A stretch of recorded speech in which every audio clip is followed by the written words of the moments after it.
안녕하세요. 이명기 목사입니다. 오늘은 느헤미야 7장 묵상입니다. 성벽이 완공되어 대적이 낙심하며 하나님을 두려워하게 되었지만 느헤미야는 경계 태세를 늦추지 않고 문지기 노래하는 자들 레위 사람들을 임명했습니다.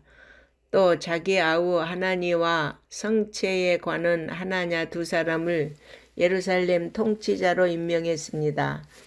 하나냐는 충성스럽고 하나님을 경외하는 사람이었습니다. 느헤미야는 그 두 사람에게 해가 높이 뜨기 전에 성문을 열지 말고 파수꾼이 지키고 있을 때에도 성문에 빗장을 지르라고 지시했습니다. 아무리 견고한 성이라도 방심하면 언제든지 적의 침공을 허용할 수 있습니다. 그러므로 느헤미야가 긴장을 늦추지 않고 경계에 임한 것은 하나님의 축복을 지키기 위한 지혜로운 처사였습니다.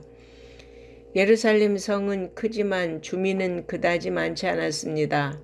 포로로 잡혀가서 바벨론에 거주하던 백성 가운데 많은 수가 귀환하기는 했지만 그래도 도성을 다 채울 정도는 아니었습니다.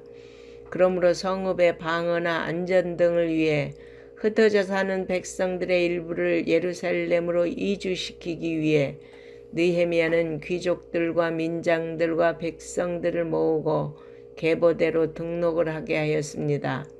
이런 가운데 느헤미야는 1차 귀환자들의 계보와 지역에 따른 명단을 확보하였습니다.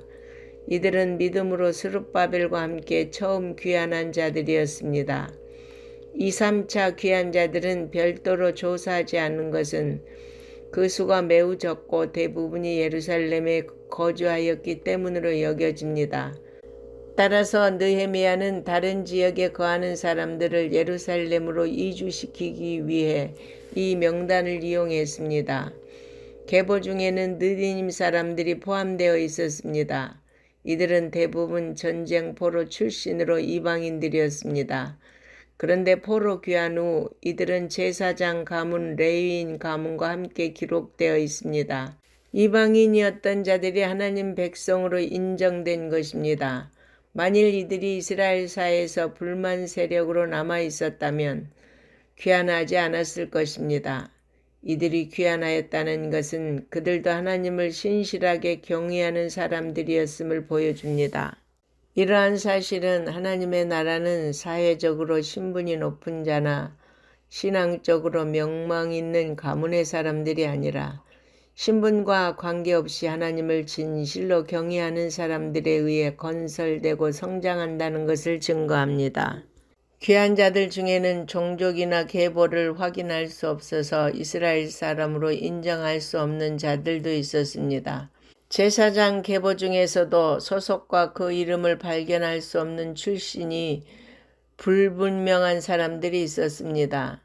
이스라엘 민족은 우리 민족보다 더 족보를 중시했으며 그것을 항상 기록하여 지파마다 보관했습니다.